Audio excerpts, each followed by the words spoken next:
إن الذين قالوا ربنا الله ثم استقاموا تتنزل عليهم الملائكة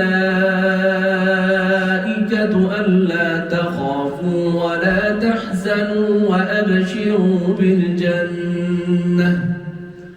وأبشروا بالجنة التي كنتم توعدون نحن أولياؤكم في الحياة الدنيا وفي الآخرة ولكم فيها ما تشتهي أنفسكم ولكم فيها ما تدعون نزلا